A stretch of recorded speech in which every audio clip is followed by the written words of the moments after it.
Bien, jóvenes, muy buenos días. Vamos a iniciar la clase de geografía que corresponde a la semana 10. Entonces vamos a iniciar y después, lógicamente, continuamos eh, con educación cívica, ¿no? Eso ya lo podemos ver. Voy a compartir entonces la diapositiva de geografía y ustedes saben que ustedes me avisan si es que hubiera algún problema de visualizar, ¿no? Ahí está la diapositiva.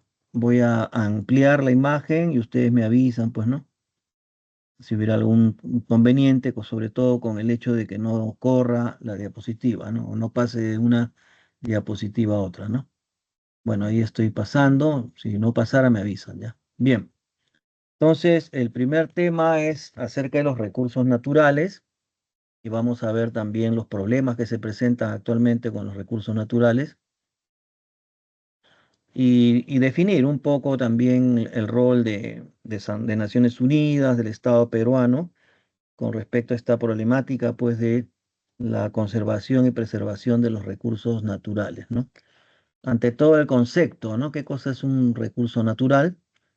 Es, bueno, es todo aquellos bienes, le decimos bienes cuando nos sirven, pues, a los seres humanos para alguna necesidad, atender nuestras necesidades, pero son es que estos bienes naturales que se observan y que pueden obtenerse, como dice aquí, de la naturaleza, sin la intervención del hombre. O sea que el hombre no tiene que ver nada, solamente los explota o los obtiene estos recursos naturales, que de por sí solo son producto de la evolución de la vida, ¿no? Del planeta, y que el ser humano utiliza en su desarrollo de la civilización y en la atención de sus necesidades como la alimentación, ¿no?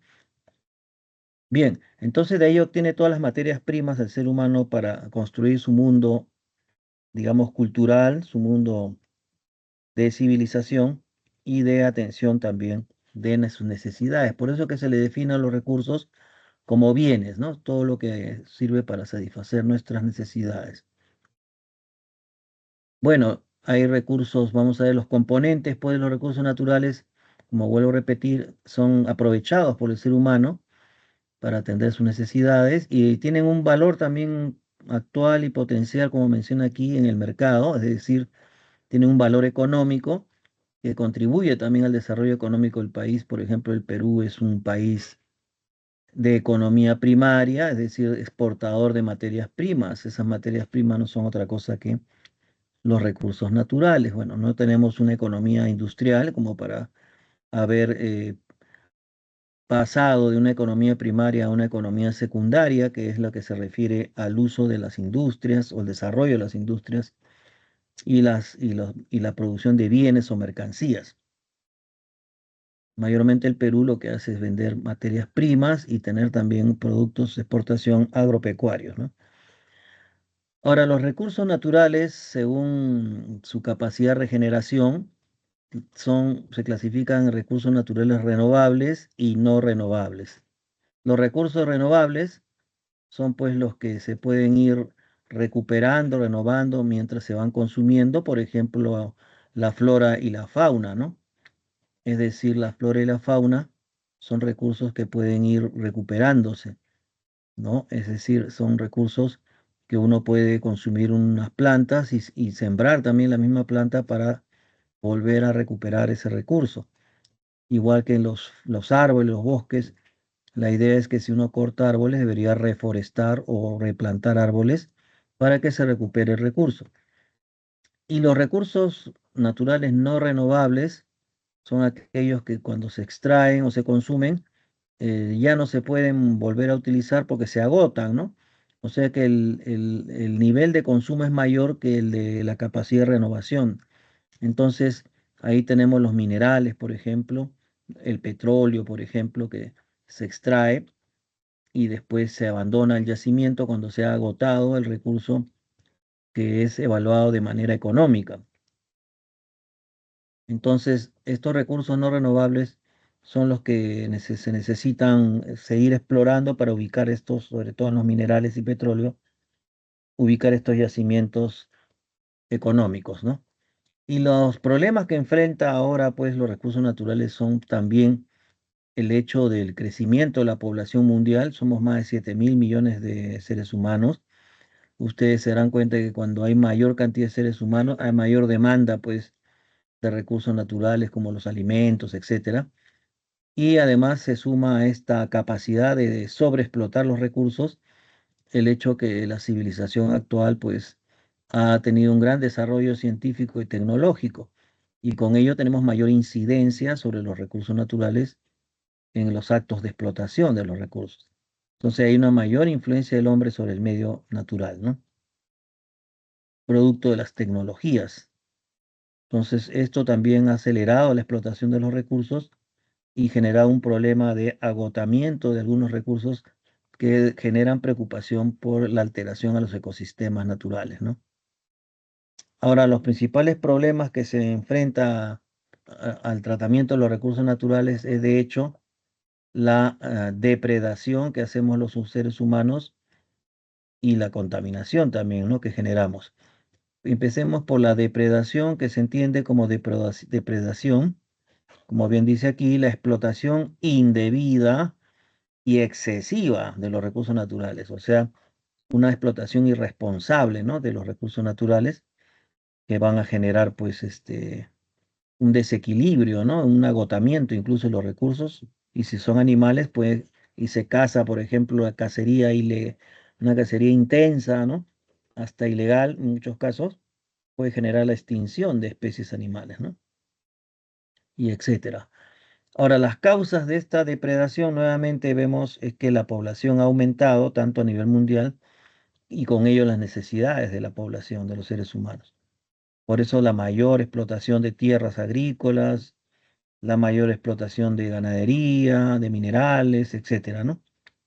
Y como les digo, nuestra capacidad humana de extraer los recursos naturales con mayor intensidad se debe también al desarrollo de tecnologías cada vez mayores y más sofisticadas que permiten, pues, tener mayor incidencia y capacidad del hombre para la explotación de los recursos, ¿no? También tenemos algunos problemas que se generan de esta depredación de los recursos naturales. Por ejemplo, esta tala de árboles o deforestación incontrolada, ¿no? Talar árboles de tal manera que genera, pues, una afectación a las áreas de los bosques tropicales o los bosques naturales. También a eso se suma, por ejemplo, la quema de cobertura vegetal natural. Muchas veces hay gente que quema hojas secas o se generan incendios forestales, ¿no? Por accidentes, y eso afecta a las áreas naturales. Ahora, ni qué decir de los humos de las fábricas o el mismo hecho de quemar biomasa, generan humos que contaminan la atmósfera, el aire en general, y eso también produce una afectación para la calidad de vida, ¿no? O sea, un aire contaminado afecta, pues, en las vías respiratorias, puede generar afecciones cardíacas, etcétera, ¿no? También ni qué decir la contaminación de los ríos y mares que se pueden producir muchas veces por estos contactos con los desechos tóxicos de la actividad minera, como son los llamados relaves, ¿no? Los relaves son desechos tóxicos producto de la actividad minera.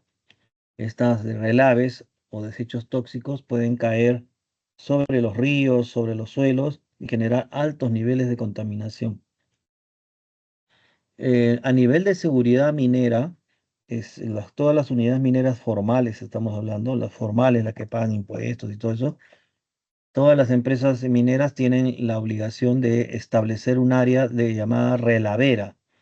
El área relavera es una estructura que va a contener todos los relaves o desechos tóxicos en ese lugar. Y así la relavera es la que se encarga, digamos, se construye con el propósito de evitar de que el relave se disperse o caiga en aguas o en otros lugares contaminando. Pero como hay accidentes también, las relaveras pueden quebrarse, fracturarse con un sismo, etcétera. Todo esto puede generar, y ha generado, de hecho, caída de relave en los ríos, caída de relave en los suelos, y por supuesto con la alta contaminación que esto produce, ¿no? En el recurso natural. Por eso que hay contaminación del suelo también, y del agua, muchas veces debido a estos relaves y también por otros factores que vamos a ver, ¿no? Como por ejemplo, pues la actividad minera ilegal, ¿no? A ver si por acá está eso, no. La actividad minera ilegal de, por ejemplo, de oro en Madre de Dios, ¿no? Esta minería ilegal, por ejemplo, usan mercurio para acelerar la separación, la recuperación del oro de las arenas de los ríos. Y esto genera pues que el mercurio, que es muy tóxico, es un gas muy tóxico, muy venenoso, perdón, es una sustancia muy tóxica. Al mezclarse pues en forma irresponsable, los mineros ilegales tiran o echan pues cantidades de mercurio a los suelos, al agua del río. Eso va a generar una alta contaminación ambiental, ¿no? Y contaminación de recursos.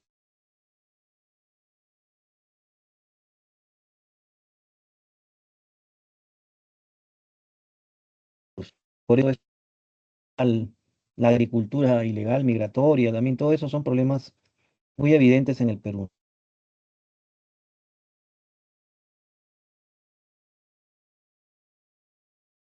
¿no? Ni qué de los materiales que trabajan y los humos salen por las chimeneas de fábricas,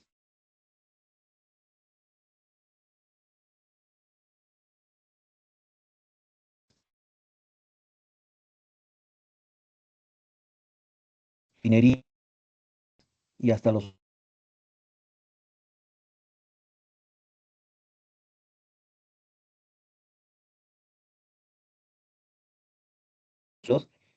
por esta caída,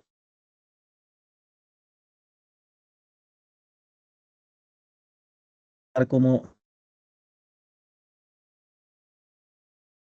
este es uno de decir que se esté avanzando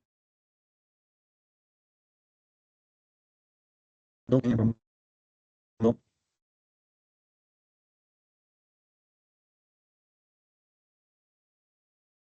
Agricultores migratorios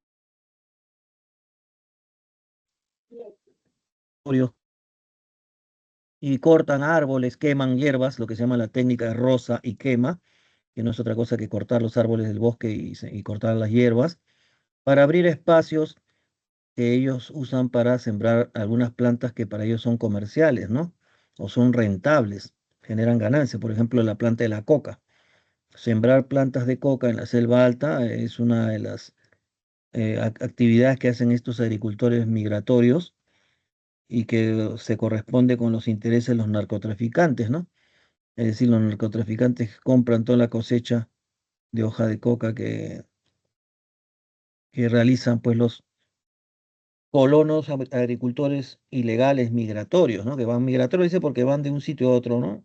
Buscando siempre abrir áreas en la selva, cortar árboles, quemar todo arbustos para sembrar coca. Y el problema es que cuando los suelos de la selva, que al parecer, uno cuando ve la foto de la selva, uno ve un montón de árboles, plantas, uno piensa que el suelo debe ser muy fértil, ¿no? Y no es así. Lo que pasa es que los bosques tropicales o bosques amazónicos, por ejemplo, los follajes de las hojas de las plantas, los árboles, cubren, protegen al suelo de la selva de la caída directa de los rayos solares, que genera erosión, ¿no? Desgaste, y también cubre los suelos de la acción del viento. Pero cuando se cortan los árboles, se deja desprotegidos estos suelos que demuestran ser muy frágiles y que no rinden más de dos cosechas de sembrío. Por eso que cuando se agotan estos suelos en la segunda cosecha, los colonos migratorios abandonan esa zona y la dejan allí y se van a otro lugar a seguir haciendo lo mismo de cortar y quemar hierba y sembrar ahí coca, pero abandonaron el otro lugar que en el fondo se va a desertificar, o sea, se va a volver un desierto. Muchas veces se ha pedido que las comunidades, los integrantes de las comunidades nativas de la selva denuncien pues estas situaciones, pero muchos de ellos pues participan de estas actividades ilegales, como les digo, por interés económico y porque saben que los narcos les van a comprar toda su cosecha y se genera esta actividad que termina siendo un engranaje del delito, ¿no? Del narcotráfico. Muchas veces impulsado por la pobreza, ¿no? Los agricultores quieren pues ganar dinero y se van a la ganancia segura, ¿no? Por eso que hacen, pero perjudican el medio ambiente, porque cuando ya se dan cuenta que el suelo se ha fatigado, se van a otro lugar y lo dejan así. Y entonces ese suelo le cae el sol, el viento y se vuelve desierto dentro de la, como decir, un área desértica dentro de la selva, ¿no? Es una cosa muy preocupante. Aquí en la foto vemos, por ejemplo, un suelo resecado, que es decir, están en sequía, no hay lluvia seguramente. Entonces el suelo se cuartea, se hacen grietas de desecación, como ven, hay unas grietas de suelo resecado, ¿no? Bien, entonces esta desertificación es la degradación del suelo en zonas áridas, semiáridas y subhúmedas, debido a que a las actividades humanas o a variaciones climáticas, donde o sea, el suelo, pierde su capacidad productiva en forma progresiva. Es decir, un suelo es fértil cuando tiene capacidad de sostener las plantas, ¿no? Las raíces de las plantas. Entonces va perdiendo, con la desertificación se van perdiendo esta capacidad productiva de los suelos y ya no van a ser suelos agrícolas, sino van a ser suelos estériles, ¿no? Áridos. Y como ven aquí, esta desertificación se produce cuando se elimina la cubierta o se corta la cubierta de árboles de una zona de la selva y se corta y se quema las plantas, etcétera. Y esto se elimina y por supuesto empieza el desequilibrio, el equilibrio del ecosistema, ¿no? Los animales consumen todo el pasto, también cuando hay sobrepastoreo, y si son animales como la cabra, la oveja, son animales que al pastar los pastos naturales de una zona andina de meseta, por ejemplo, terminan pues, digamos, estos animales, que es el sobrepastoreo, como les digo, hay animales como las ovejas, las cabras, que comen las hojas de los pastos naturales, pero lo jalan y lo sacan con raíz y todo. Al sacar estos animales como la cabra, las ovejas, y llevar muchos animales a pastar en una zona, termina siendo volviéndola árida, pues porque han comido en cantidades de estos animales que arrancan las raíces también, y cuando se lo llevan, queda una zona árida, pues, ¿no? Lo que eran pastos queda árido. La agricultura intensiva también agota los nutrientes del suelo. Intensiva se le llama la agricultura moderna, tecnificada, o sea que echa mano de las técnicas modernas de riego para sembrar, etcétera, ¿no? Entonces, esta agricultura intensiva también usa agroquímicos, o sea, químicos o abonos químicos, ¿no? Como nitrógeno, etcétera, que van generando pues contaminación del suelo. Además de esto, también usan pesticidas, ¿no? O sea, hay sectores agrícolas que usan pesticidas para tratar de espantar, eliminar los insectos que pueden ser perjudiciales, pero cuando se usa mucho de estos pesticidas, termina también matando a los organismos que son útiles para el suelo, como los gusanos, por ejemplo.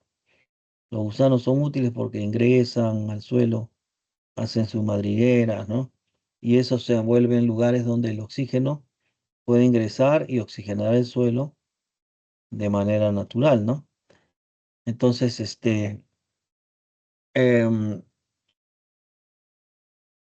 también, pues, la agricultura intensiva produce problemas cuando se usa mucho pesticidas o se usa mucho agroquímicos como abonos artificiales de nitrógeno, muy nitrogenados que terminan también contaminando el suelo, ¿no? Y agotan los nutrientes. Y también el suelo se puede desertificar cuando hay periodos de sequía o escasez de lluvia, ¿no? Que pueden ser periodos muy prolongados, ¿no? Bien, en el Perú la desertificación también ha avanzado bastante, ¿no? Tenemos ya informes, perdón, de acá del Ministerio del Ambiente, ¿no? Etcétera. El Perú, por ejemplo, esto varía, pero lo que interesa es que el Perú está entre los países que tienen un lugar alto entre los países con mayor extensión de tierras secas a nivel de América del Sur. O sea, el tercer lugar, dice, ocupamos entre los países con mayor extensión de tierras secas a nivel de América del Sur. No olvidemos que tenemos un desierto, pues la costa, ¿no? También las tierras secas alcanzan más de 516.000 kilómetros cuadrados, lo que viene a representar un 40% de la superficie del territorio peruano, ¿no? O sea que hay bastantes áreas que se están desertificando y, en el Perú y vienen aumentando, ¿no? Por ejemplo, en la selva alta hay muchas áreas que ya están siendo desertificadas por esta actividad de los colonos agricultores migratorios, ¿no? Que es una actividad muy irresponsable. Y como les digo, al no estar formalmente declarados ante el Estado, inscritos, el Estado no puede sancionar a quien no conoce, pues no tienen ni los nombres, nada, así que estos colonos prefieren estar así en la informalidad y en la clandestinidad muchas veces. ¿Cuáles son los factores antrópicos, o sea, los factores humanos, que causan desertificación en la costa, por ejemplo, del Perú, ¿no? Después vamos a ver los que causan desertificación en la sierra y en la selva, ¿no?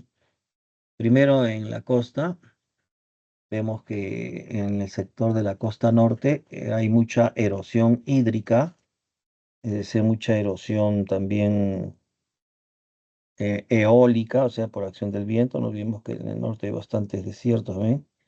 Como el desierto de Sechura, por ejemplo, en Piura, ¿no? Entonces, también se va a estar desertificando áreas del norte de Perú, de la costa norte, porque tenemos la tala y quema, pues, de vegetación y sobrepastoreo de cabras, ¿no? Que es, como le digo, este es un animal que come con raíz y todo las plantas, ¿no? Los pastos. También ocurre, ahora, cuando se comen, o mejor dicho, se quita las hierbas de las zonas, por este sobrepastoreo, ese suelo queda descubierto a la acción del viento, el sol, y termina por degradarse, ¿no? La salinización, su nombre lo dice, es por exceso de riego y mal drenaje. Drenaje significa circulación de agua, ¿no? O sea, cuando uno dice mal drenaje es como decir mala circulación, digamos, del agua, pues, ¿no? Entonces, excesivo riego, mal drenaje también contribuye. Em, no olvidemos que también, por ejemplo, esta salinización se ocurre cuando a veces uno riega con agua llena de sales y el agua se evapora y tiende a llevar a la superficie estas sales, generando costras de sales, que también se le llama caliches, como pueden ver acá en la foto, son costras de sales, y estas costras de sales no permiten el crecimiento de plantas. La desertificación en la zona norte es por la tala de los bosques seco tropical que están en la zona norte de Tumbes, ¿no? Se seca estos bosques tropicales por la tala de los bosques de algarrobos, que son árboles, ¿no? Y zapotes en el desierto norte, la costa norte, y esto va a generar más desertificación, pues, y así las dunas, que son movidas por el viento, avanzan y se introducen en las áreas agrícolas, ¿no? Acá se ve una foto, ¿no? Del bosque seco también, así el bosque seco tropical de la zona norte. Acá están cortando árboles, pero de madera, ¿no?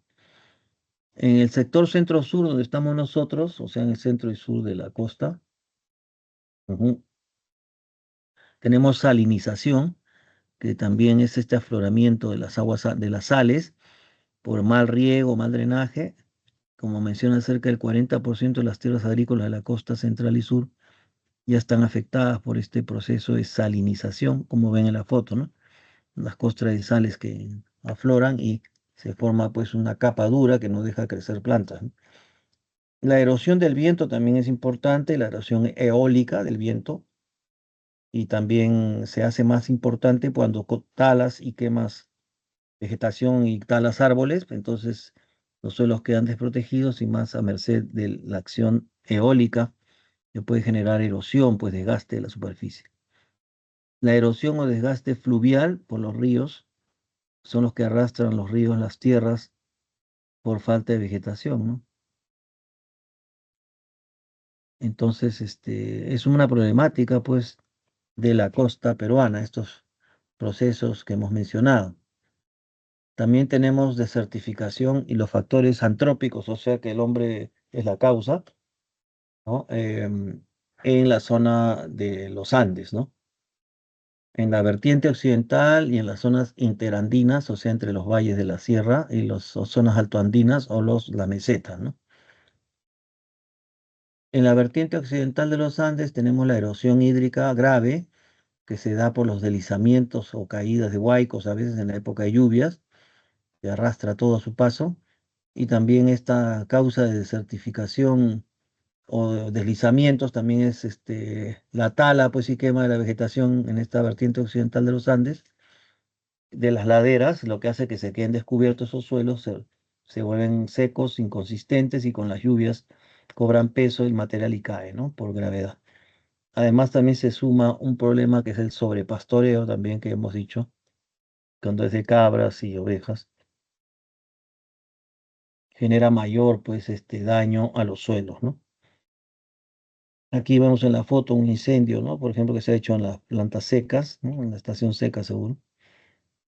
Acá vemos cómo está contaminado el río, ¿no? O la quebrada, con estos materiales de colores naranjados, etcétera, que son producto de los relaves o desechos tóxicos de la minería, ¿no? Y acá vemos ovejas pastando ahí, que son estos animales, son peligrosos, como les digo, por su capacidad destructiva de las raíces de los pastos naturales. Entonces, en las zonas antoandinas tenemos la erosión hídrica fluvial, o sea, y el río, y pluvial por las lluvias, mayormente por la falta de cobertura vegetal y la quema de los rastrojos o hierbas secas. Y este problema, por supuesto, afecta al 60% de los suelos agrícolas de la región andina.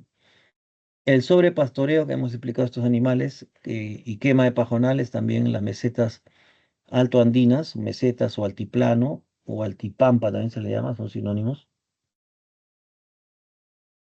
También por la contaminación que se produce con la caída de los relaves mineros, que hemos explicado, que son altamente contaminantes estos desechos tóxicos de la actividad minera, y al caer sobre ríos, cuerpos de agua o suelos, de todas maneras el relave contamina altamente y altera los suelos y los ríos, ¿no? Y las lagunas, cuerpos de agua donde cae el relave, por la también ausencia de cobertura vegetal y la pérdida de la estructura física del suelo. Así que los suelos contaminados terminan volviéndose infértiles, ¿no? O el agua contaminada también, al ser consumida, ¿no? El agua contaminada también genera afectación a la vida, por las plantas, los animales, al ser humano incluso. ¿Y qué pasa también en los factores antrópicos o humanos que causan desertificación en la Amazonía? Ya sabemos que la Amazonía en el Perú se divide en selva alta y selva baja, en general, ¿no? Entonces, en la selva alta, por ejemplo, tenemos wow, un ratito pasando ahí. Bueno, en la selva alta tenemos la erosión hídrica, o sea, la erosión generada por el agua, que es grave, ¿no? Por las excesivas pendientes, o sea, por el terreno inclinado de los cerros, ¿no? Y por las altas precipitaciones o lluvias, y además la deforestación incontrolada, ¿no? Em, Esta erosión, pues, en la selva alta es muy preocupante, ¿no? Porque al deforestar la gente, como os dije, en los colonos migratorios exponen al suelo, pues, a la erosión, ¿no? El suelo de la selva. Y rápidamente pueden ser estos suelos transportados por huaicos, deslizamientos, ¿no? Caída de suelos con agua, o las lluvias que saturan el suelo seco y lo arrastran con el peso, ¿no? Las malas prácticas agrícolas eliminan, digamos, la materia orgánica, pues, y no la restituyen, ¿no? En forma natural. O sea, esas las malas prácticas es lo que les vengo diciendo, esto de cortar árboles y quemar hierbas o la técnica de roce quema, que hace que estas zonas se vuelvan áridas, ¿no? Después, ustedes ven acá, por ejemplo, este niño está parado, esta persona ahí, en una zona donde se ha talado árboles, ¿no? Y eso va a generar que estas hierbas secas, árboles sean quemados también o sean eliminadas para llegar a la cobertura del suelo con la intención de hacer estos cultivos, ¿no? Como de coca, planta de coca, etcétera. Acá también vemos esta contaminación, ¿no? como acá en zona de barro, a veces se vuelven añegos porque como no hay plantas, a la hora de llover se forman charcos, ¿no? En la selva baja, tenemos también la erosión de los ríos o fluvial, la deforestación masiva de las orillas de los ríos produce pues una acelerada erosión de las tierras aluviales. Aluvial significa suelos o material transportado por el río, ¿no? Entonces el río también en sus aguas transporta elementos finos como que son lo que forman el barro, por ejemplo, ¿no? Son arcillas, limos. Cuando esta agua se desborda, por ejemplo, con arcilla, agua lodosa, se evapora el agua y queda una capa de suelos arcillosos, ¿no? Ahora, los suelos arcillosos son bastante útiles para este, digamos, para la agricultura, ¿no? Pero cuando se generan estas malas prácticas agropecuarias, ¿no? Se elimina la materia orgánica por cortar árboles, etcétera, vean, queda descubierto y en estas zonas incluso puede haber búsqueda de oro en las arenas de los ríos. Un poco les interesa también, ¿no? Esto a los agricultores migratorios, un poco les interesa apoyar, ¿no? Digamos, alguna medida de recuperación, ¿no? De reforestación sobre todo.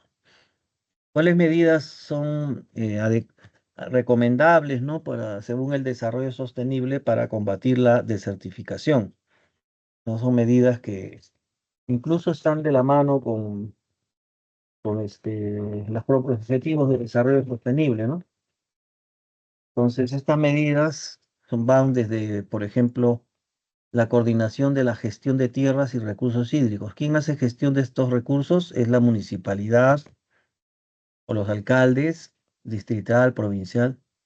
Incluso los del gobierno regional también pueden ingresar a decir cosas de coordinar la gestión, que es como decir la administración de las tierras, ¿no?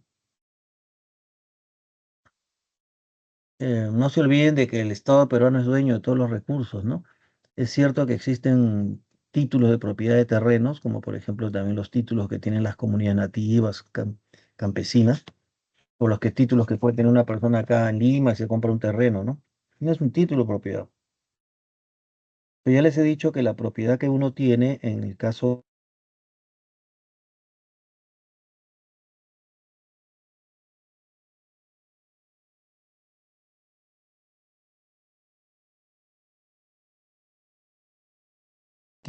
está sonando, ¿alguien quiere decir algo? ¿Preguntar? ¿O alguien quiere ingresar, creo? Un ratito, voy a mirar.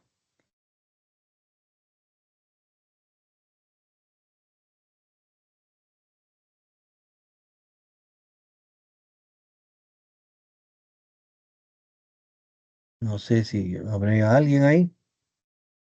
Un ratito me parece que estaba sonando como que alguien quería ingresar, ¿no? A ver, voy a ver acá, he dejado de compartir un ratito, por favor, a ver. No, no hay nadie, así que bueno, sigamos entonces, compartiendo el tema de, sí, de geografía, ¿no? Bien, entonces estábamos hablando a ver, un momento, a ver, ya, de esta gestión de las tierras, que lo que le corresponde gestionar, administrar es al Estado peruano. Y el Estado peruano administra mediante sus autoridades, ¿no? Pueden ser alcalde provincial, distrital, gobernador regional, ¿no? Etcétera. Bueno, coordinar esta gestión de tierras y los recursos de agua, ¿no? Proporcionar a las comunidades locales, como dice aquí, los medios para que puedan prevenir la desertificación, es decir, sembrar plantas, por ejemplo, que se ve una foto, ¿no? Están sembrando árboles en una zona árida, ¿no? ¿Para qué? Para que el árbol pueda desarrollarse y genera sombra, genera fresco, genera pues un área verde, ¿no? Si es que se empieza a reforestar o plantar.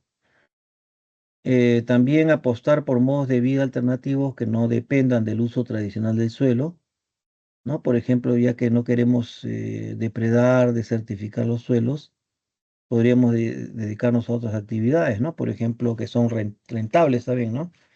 Por ejemplo, si no vamos a hacer agricultura porque estamos desertificando el suelo, podemos hacer acuicultura. Acuicultura es como decir las piscigranjas. ¿Qué significa eso?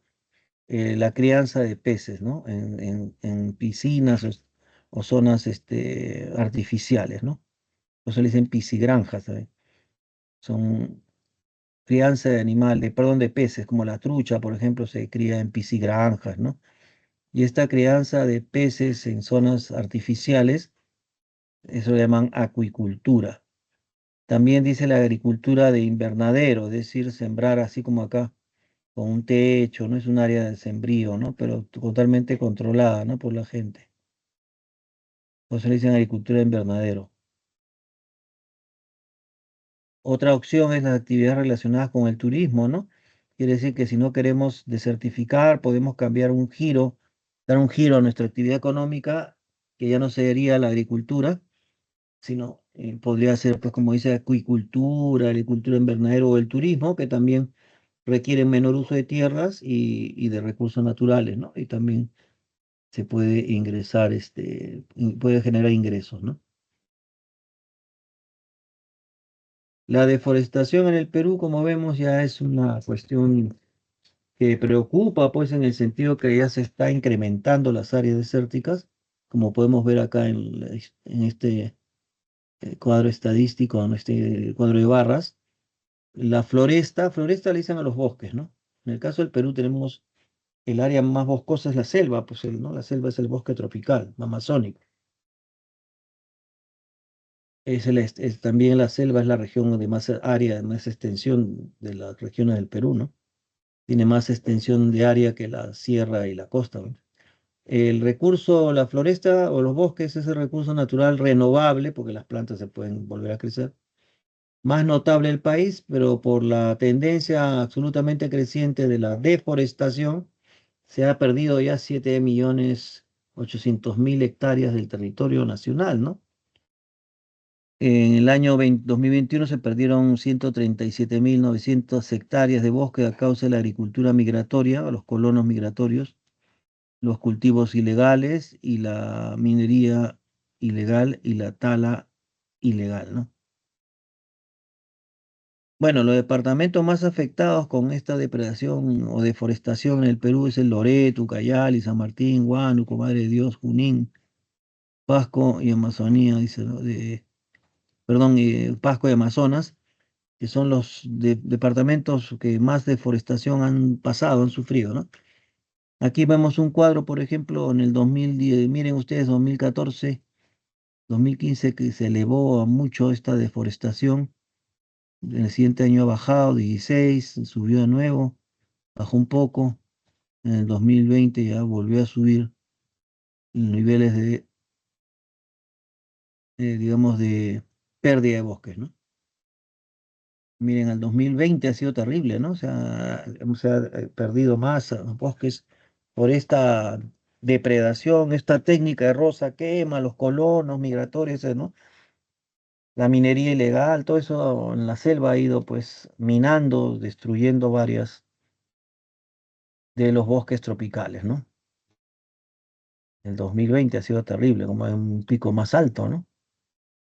Bien, eh, y la deforestación en el Perú, también el Estado peruano tiene que ver con esto, ¿no? El Estado peruano tiene pues que intervenir, ¿no? Para tratar de contrarrestar este proceso negativo, ¿no? De los bosques en el territorio peruano. Entonces, las zonas identificadas con mayor problema de deforestación, como vemos, son La Pampa, Iberia y Madre de Dios. Madre de Dios acá, ¿no? Alrededor del Parque Nacional Baguaja-Sonene, entre Madre de Dios y Puno, y la Amazonía Central entre Ucayali y Huánuco y otra en Ucayali y Loreto, ¿no? Entonces, acá ustedes pueden ver en este mapa, pues, cómo se va afectando, ¿no? En la zona de Ucayali es aquí, Madre de Dios, todas estas zonas están afectadas, como menciona la lectura. También tenemos que el servicio SERFOR, que es el Servicio Nacional Forestal y de Fauna, señala pues que la principal causa de esta deforestación es la agricultura migratoria, por lo que le vengo a decir. Estos colonos migratorios que hacen la técnica de roza, quema, cortan árboles, queman hierba, etcétera. Y otros factores que contribuyen también a afectar los bosques son los cultivos ilegales, ¿no? Principalmente la coca, pues, que se distingue por su destino, ¿no? O sea, el uso de estar digamos, favoreciendo las plantaciones de coca para beneficio de los laboratorios de los narcotraficantes, o las cocinas, como dicen ellos, ¿no? Ahora veamos el caso de la contaminación del agua. Cuándo se puede reconocer que el agua está contaminada? O cómo se define un agua contaminada, es como dice aquí, ¿no? Cuando se produce el cambio en la calidad del recurso agua, de un cambio de tipo químico, biológico y físico, que hace que el agua se vuelva perjudicial para los organismos vivos. O sea, un agua contaminada produce muertes, enfermedades, ¿no? Las causas de la contaminación del agua son pues, directamente o indirectamente las sustancias que, bueno, son sustancias que están asociadas pues a las actividades ilegales, ¿no? O sea, contaminantes, por ejemplo, en los ríos, en las arenas de los ríos de Madre de Dios, es por la minería ilegal, pues, ¿no? Que botan mercurio ahí y contaminan, pues. Hasta el agua subterránea. Acuíferos, como ven acá esta palabra, acuífero significa el agua subterránea. No se olviden que hay sinónimos, ¿no? Del agua subterránea. Aparte, acuífero, napa freática también, ¿no? Napa freática o agua freática se refiere al agua subterránea. Pero todo eso también se contamina porque no olviden que el acuífero, que es agua subterránea, puede recibir filtraciones, ¿no? De las aguas superficiales altamente contaminadas y eso va a generar contaminación del agua subterránea. Entonces, cuando los contaminantes que caen en los ríos, por ejemplo, superan la capacidad de absorción del sistema acuífero, o sea, de la napa freática también, genera todo un problema, pues, ¿no? Es decir, según el Ministerio del Ambiente, ¿no? Es una institución del Estado peruano. En la mayoría de los ríos de Madre de Dios, el mercurio viene a ser el problema principal, ¿no? Que es una sustancia química muy venenosa, ya supera el límite máximo permisible establecido por la Organización Mundial de la Salud, ¿no? De Naciones Unidas, que establece qué límites máximo puede haber de una sustancia en el suelo o en el agua y que le ponen un límite máximo permisible, o sea que hasta ahí nomás pueden llegar, pero si se pasa, ya está contaminando altamente el recurso, ¿no? Entonces acá tenemos ya nos menciona que los ríos de Madre de Dios, el mercurio ya supera el límite máximo permisible, ¿no? 0,5 miligramos por kilogramo, ¿no? Hay peces también que superan el límite máximo permisible, que ya se le ha detectado en su organismo altas cantidades de mercurio, ¿no? Bueno, acá también hay personas que están tomando muestras del agua para saber pues la cantidad de contaminantes que ya puede tener el agua, ¿no?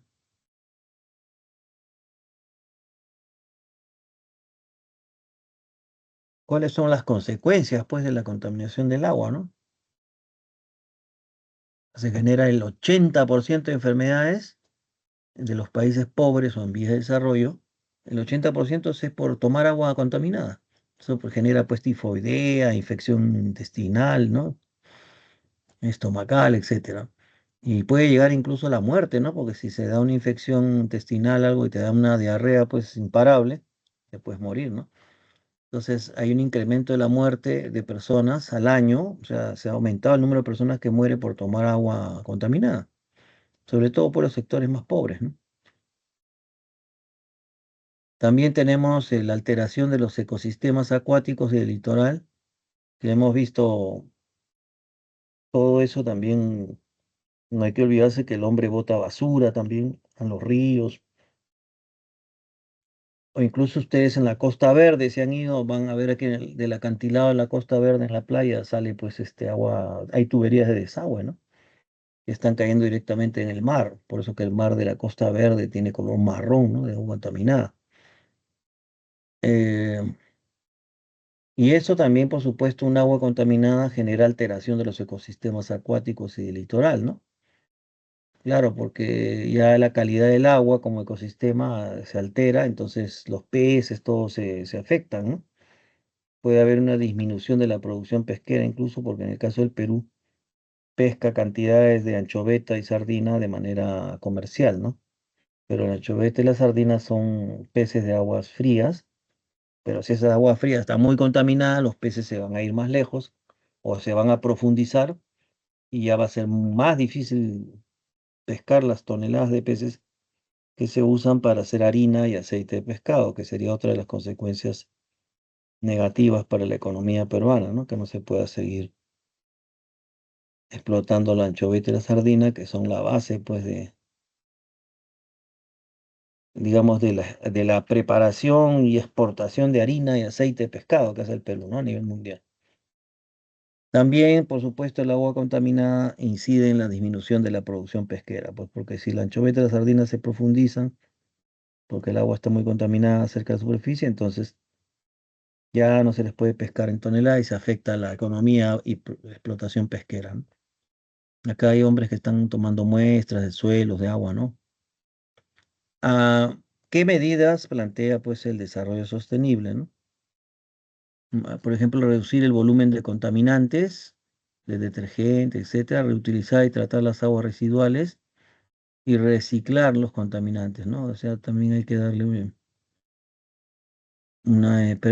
digamos, una consideración a estas propuestas de reducción de contaminación del agua, como menciona aquí, como medidas del desarrollo sostenible, ¿no? Reducir los contaminantes, etcétera, ¿no? O reciclar también. Recordemos que el río Rima, por ejemplo, también nos dice la separata, el río Rima, que es el río más importante que provee de agua pues a la ciudad de Lima, que tiene 10 millones, 9 millones, 10 millones de habitantes. Resulta que desde su naciente a la desembocadura se han identificado más de 900 puntos de contaminación de agua del río Rímac, ¿no? Si no fuera por el tratamiento de estas aguas contaminadas en la tarjea, que es para eliminar la basura, lo que está tratando el agua sucia, no tendríamos este proceso pues, digamos, limpieza del agua para que se use de manera como agua potable, ¿no? Agua que podemos consumir. Entonces, hay que tener presente estas recomendaciones, ¿no? También tenemos la contaminación del aire, como si fuera poco, ya estamos viendo que son contaminaciones pues, de todos los recursos, ¿no? Aire, suelo, agua. La contaminación del aire, pues, es también un problema en las grandes ciudades, ¿no? Lima no está libre de eso, pues, ¿no? ¿Cómo se entiende una contaminación del aire? Se entiende, pues, porque existen, digamos, concentraciones de químicos contaminantes a altos niveles en el aire que puede constituir un riesgo, pues, para la salud de las personas, incluso y la calidad de vida, ¿no? que tiene la población. Porque si vas a estar respirando aire contaminado, también se afecta a tus pulmones, las enfermedades respiratorias, asma, bronquios. Y entonces el aire también es útil para las plantas, los animales. Entonces todo eso contaminación del aire va afectando todos los componentes del ecosistema, ¿no? El origen de los contaminantes del aire pueden ser fuentes biogénicas y fuentes antropogénicas, o sea, fuentes de origen natural y de origen, bueno, ya humano, ¿no? Por ejemplo, fuentes biogénicas se les llama a las fuentes más naturales que también contaminan porque tenemos, por ejemplo, erupciones volcánicas, ¿no? Esos son contaminantes naturales, ¿no? Descomposición de la vegetación que va botando metano, ¿no? Son gases que contaminan, pero son de origen bastante natural. También tenemos las fuentes antropogénicas, que ya son las actividades donde el hombre interviene, siendo la principal causa de la fuente antropogénica la combustión de energía fósil, o sea, la combustión de petróleo, sus variantes querosene, gasolina, ¿no? Esa quema de estos combustibles fósiles generan alto emisión de monóxido de carbono desde las tuberías de tubo de escape de los automóviles que hacen que generan contaminación del aire, ¿no? Por ejemplo, el centro de Lima, el aire es muy contaminado, la avenida Bancay, etcétera, ¿no?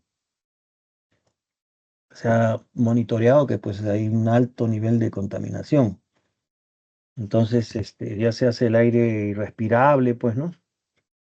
Y además no solamente la contaminación es por un aire que evidentemente es claramente contaminado, sino también que hay partículas en suspensión, ¿no? Hay partículas que están flotando en el aire y también eso genera contaminación, pues, ¿no? La calidad de aire en el Perú, de acuerdo con, este, a ver si acá también lo menciona, ¿no? Ah, sí. De acuerdo con el estudio, ¿no?, que genera Naciones Unidas, que es un reporte de la calidad del aire en el mundo hasta el 2021, fue realizado por la firma privada IQ Air, ¿no? ¿Cierto? El Perú tiene la más baja calidad de aire en América Latina. Bueno, esto varía también, ¿no? Ocupando el puesto 26 a nivel mundial. El estudio evaluó el nivel de calidad del aire de 117 países en el mundo a través de la existencia de esta materia particulada, ¿no? O PM2,5, ¿no? Entonces, esta materia particulada es bastante pequeña, dicen que es incluso más pequeña que el cabello humano, pero resulta que estas partículas de basura, ¿no? El aire contaminado por estas partículas, estas están como aerosoles, o sea, en suspensión en el aire. Por eso que es peligroso, mm, digamos, respirar aire contaminado, ¿no? Porque también ingresan partículas a tus pulmones y también los pulmones se van negreando, se van contaminando con estas partículas que están suspendidas en el aire, los llamados aerosoles. Es determinado entonces esta condición por la concentración de componentes gaseosos y de partículas en el aire. Partículas, ¿no? Como vemos aquí, material particulado se origina en el aire debido a la combustión interna del motor de automóviles, ingresan a ingresa este aire contaminado al sistema respiratorio y sanguíneo, pues incluso generando pues deterioro, afectación de la salud, ¿no?, de las personas.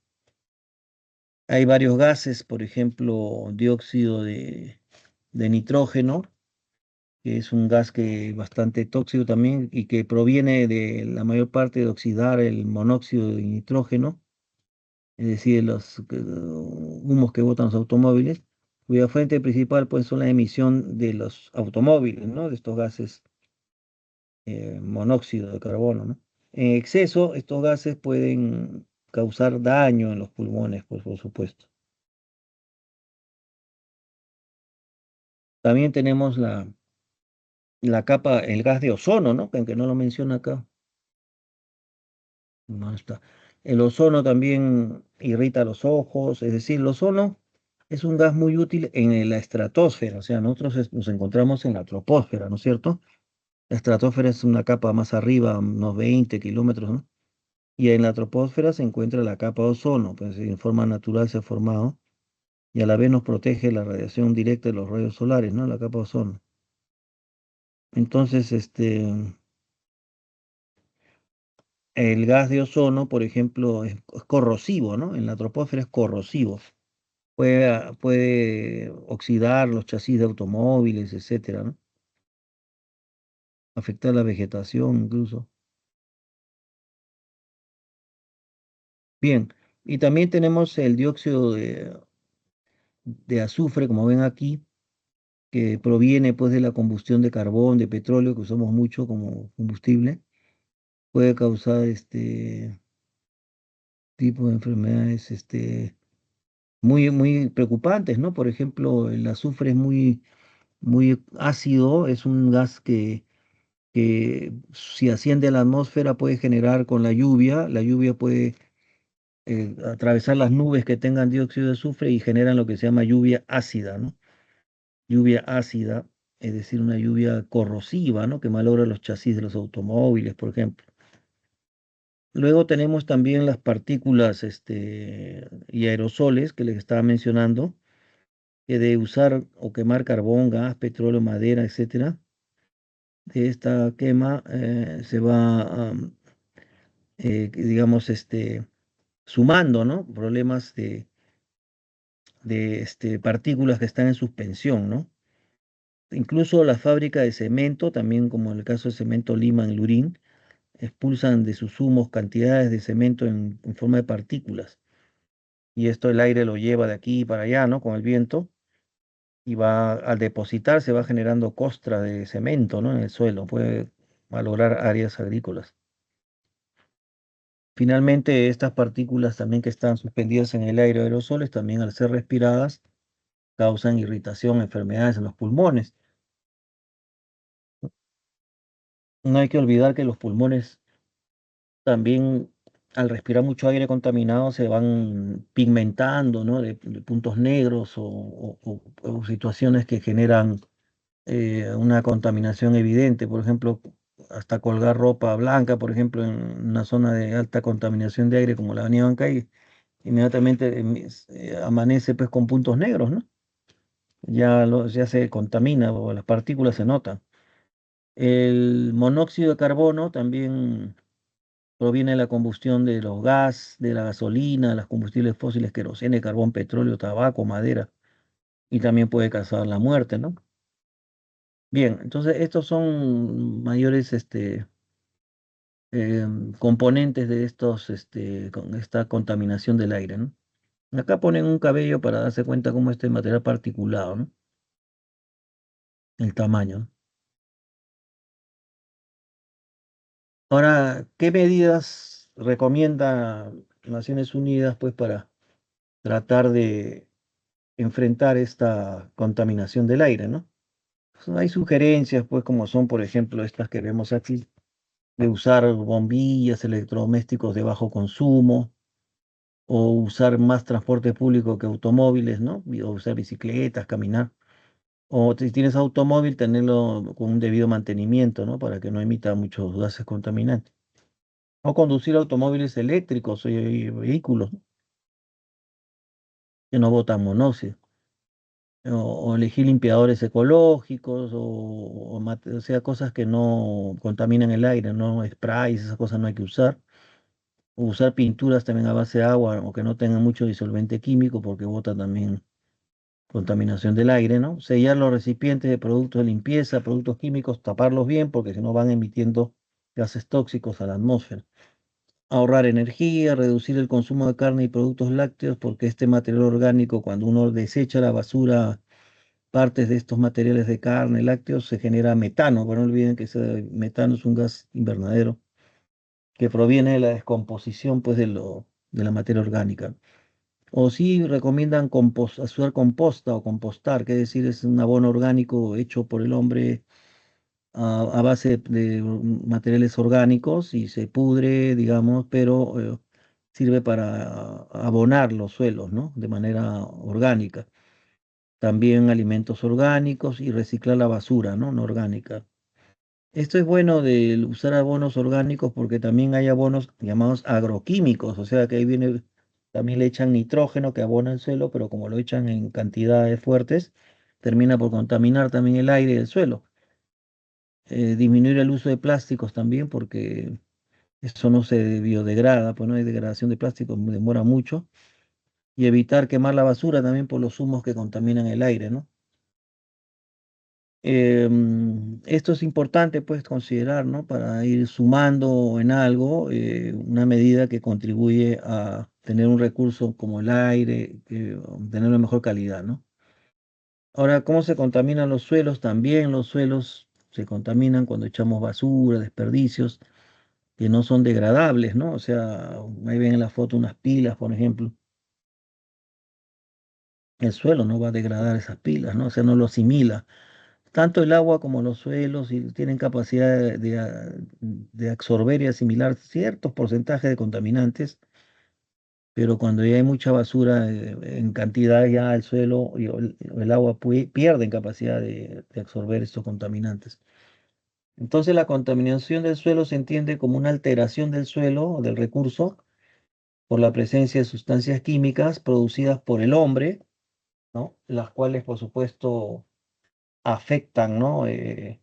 La calidad del suelo y sobre todo afectan y reducen la capacidad productiva del suelo.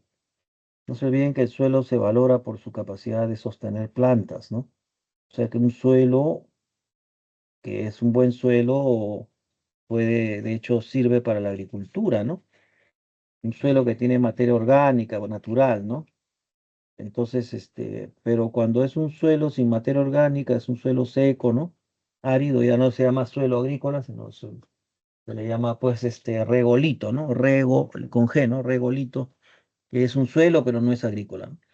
Entonces, las fuentes contaminantes son las prácticas agrícolas deficientes, echar muchos agroquímicos, incluso los agroquímicos o echar pesticidas, por ejemplo, para matar algunos insectos que queremos proteger de la planta económica que hemos sembrado.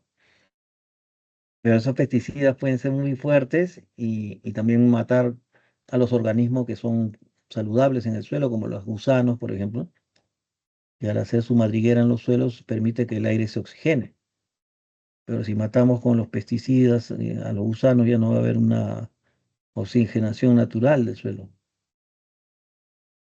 También la gestión inadecuada de desechos sólidos. Los desechos sólidos, pues, terminan afectando, echar basura, por ejemplo, plásticos o pilas, celulares, pilas de celulares, todo eso no es degradable por el suelo, pues, ¿no? Entonces termina contaminando todos los desechos sólidos. Almacenamiento inseguro de residuos químicos y nucleares peligrosos también, por supuesto. Hay reactores, ¿no? Bueno, en el Perú no tenemos mucho ese problema, pero en el primer mundo puede haber desechos de reactores nucleares, ¿no? O productos químicos contaminantes que terminan por contaminar el suelo. La lixiviación de vertederos, ¿no? Mal administrados. Lixiviación es como el lavado, ¿no? De los vertederos, pero a veces pues pueden estar lavados por agua contaminada, ¿no? Entonces contamina el suelo también. O el vertido descontrolado de residuos domésticos, basura y residuos industriales, de residuos mineros como son los relaves mineros, ¿no? Etcétera, ¿no? Hay que tener cuidado con la contaminación del suelo, entonces. Bien, eso por supuesto afecta a la agricultura, pues, ¿no? Ahora, las consecuencias de la contaminación del suelo son amplias también, ¿no? Por ejemplo, un suelo contaminado pierde su capacidad de producir plantas, o sea, pierde su capacidad de contribuir o ser utilizada para la agricultura. También un suelo contaminado produce, como les digo, la muerte de organismos útiles al suelo, como los gusanos, ¿no? O la concentración de plaguicidas, o sea, echar plaguicidas, como les comenté, afectan incluso no solo al suelo, sino a la cadena alimenticia, porque muchos plaguicidas, como se ve acá en la foto, ¿no? Pueden hacer que las plantas también absorban ese químico venenoso. Y si es una planta que tú la consumes, por ejemplo, un tomate, algo, también tú terminas consumiendo ese contaminante, ¿no? Contaminantes químicos. Por ejemplo, acá en el dibujo se van viendo gusanos, como les digo, dentro del suelo, que son los que generan oxigenación natural. Si echas estos plaguicidas, puedes matar a estos gusanos y se va alterando la oxigenación natural del suelo. ¿Qué medidas propone Naciones Unidas para el Desarrollo Sostenible? Utilizar abonos orgánicos, no químicos, no agroquímicos. Practicar la rotación de tierra de cultivo, es decir, dejar descansar un suelo de una planta para sembrar otra. Y así vas rotando los cultivos para que los suelos no se agoten. Porque una sola planta, sembrándose una sola planta, agota un suelo de una forma, ¿no? Pero ese suelo que ha sido usado, por ejemplo, se pone otra planta económica y puede rendir todavía. Eso le llama rotación de cultivo, ¿no?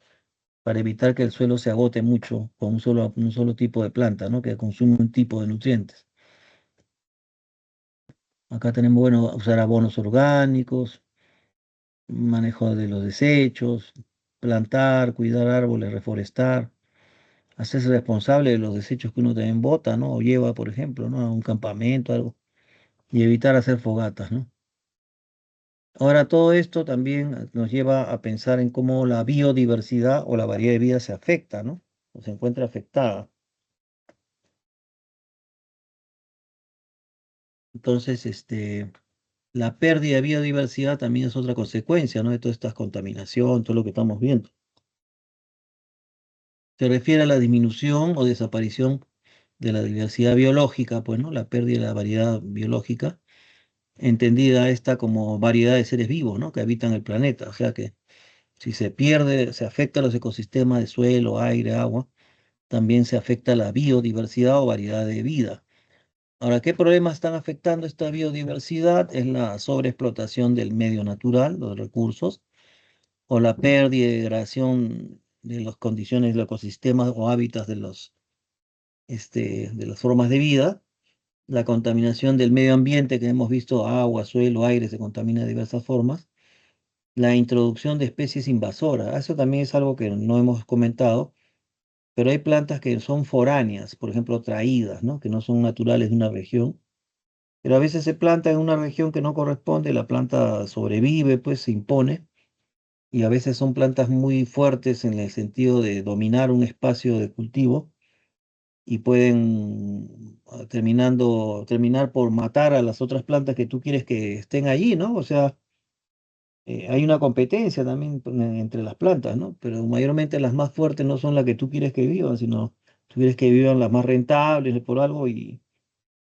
sembrar o permitir que haya especies de plantas que no son de la zona, o sea, invasoras, termina por malograr la cosecha, ¿no?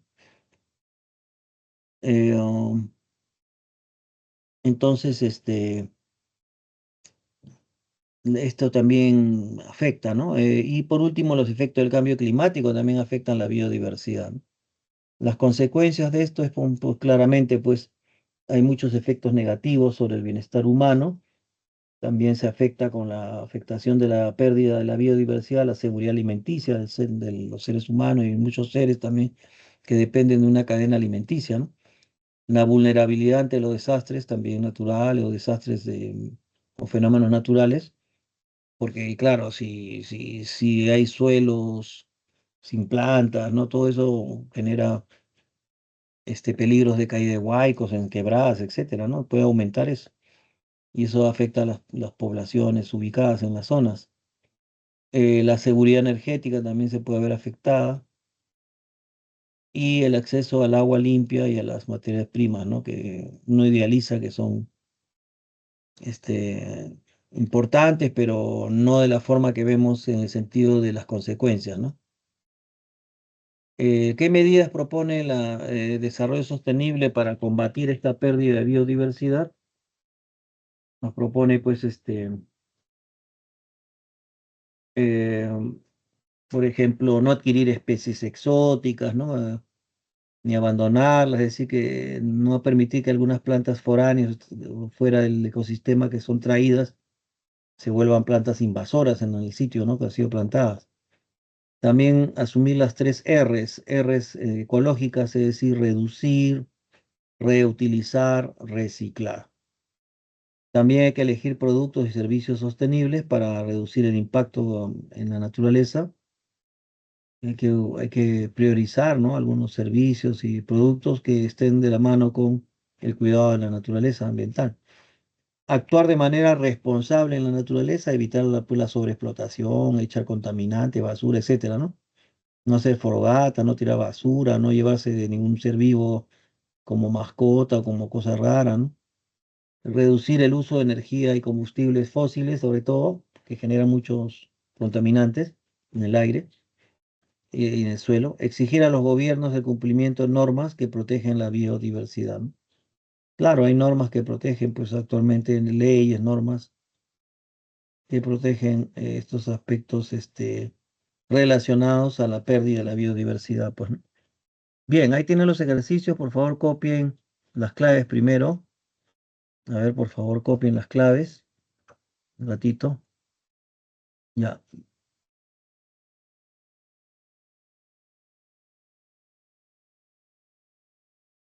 Vayan copiando las claves, un momentito.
Bien, vamos a resolver, pues, ¿no? Un poco, se puede, creo que todavía hay tiempo, me parece que de cívica es un tema corto, así que creo que podemos resolver rápido o dar explicación rápida a las respuestas, ¿no?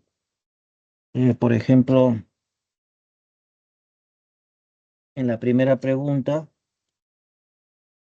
aquí, cuando nos dice en marzo del presente año, el ministro de Desarrollo Agrario y Riego emitió la resolución ministerial que propone, entre otras cosas, incrementar la frontera agrícola, o sea, las áreas de cultivo y la producción de palma aceitera, o sea, quiere que se produzca más palma aceitera para que exista más competitividad, ¿no? En la producción. Sin embargo, ese tipo de disposición podría representar una amenaza, puesto que, ¿no es cierto? Hemos dicho es la letra D.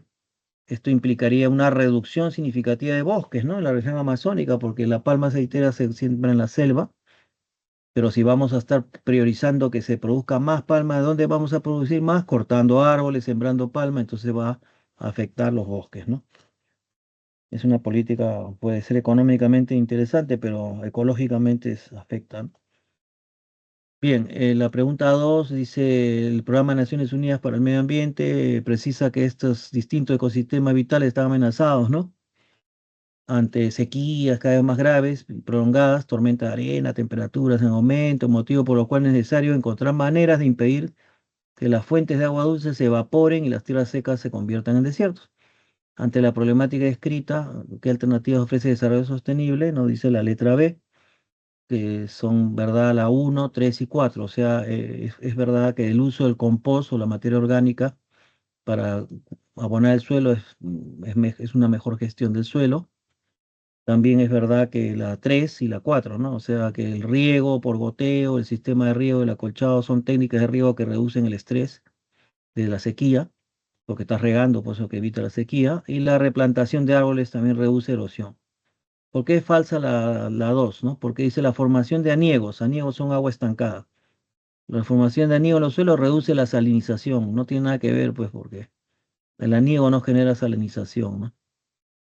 Más bien es la filtración de agua salada del mar, por ejemplo, en la costa y así. Bien, la 3 nos dice, según el reporte de calidad de aire del 24, el país se encuentra en el segundo lugar en América Latina con concentración de material particulado, etcétera, por microgramo de material particulado por metro cúbico de aire. Respecto a la contaminación del aire en el Perú, el valor determina el valor de verdad de los enunciados, y entonces nos dice que es la letra B, ¿no? O sea, la uno, 2 y 4 es verdad, ¿no? Que la costa es la región más contaminada por el parque automotor. Claro, si recordemos que Lima tiene 10 millones de personas, ¿no? ¿Cuántas de esas tienen carro? Hay que ver la calle nomás en Lima para darse cuenta que cuánta contaminación hay por parque automotor. La reducción del consumo de carne contribuye a mejorar la calidad, claro, porque hemos dicho que la carne cuando se malogra, los desechos generan metano, y el metano es un gas contaminante, un gas invernadero. El 4, el crecimiento de vertederos incrementa la presencia de gases perniciosos, o sea, vertederos vienen a ser los rellenos sanitarios, ¿no? Donde también hay descomposición de materia orgánica, ¿no? O metano. La 3 es falsa porque dice la masificación de autos eléctricos potencia con la emisión de contaminantes. Al contrario, para el auto eléctrico no genera monóxido. Y en la 4 es comparar, digamos, la problemática del recurso con respectivas consecuencias, y nos se dice la letra E. Uno, desertificación con C, los campos agrícolas reducen su fertilidad por salinización. Dos, deforestación con B, la agricultura migratoria quema el bosque, eso es verdad. Tres, contaminación del agua con D, las especies hidrobiológicas reducen su población cuando el agua está contaminada. Y cuatro, contaminación del suelo con A, los relaves mineros atentan contra la productividad del suelo, ¿no? Claro, porque ya hemos dicho que los relaves mineros son desecho tóxico de la actividad minera, ¿no? Bien, no sé si hay alguna pregunta o si no, ya para pasar a cívica.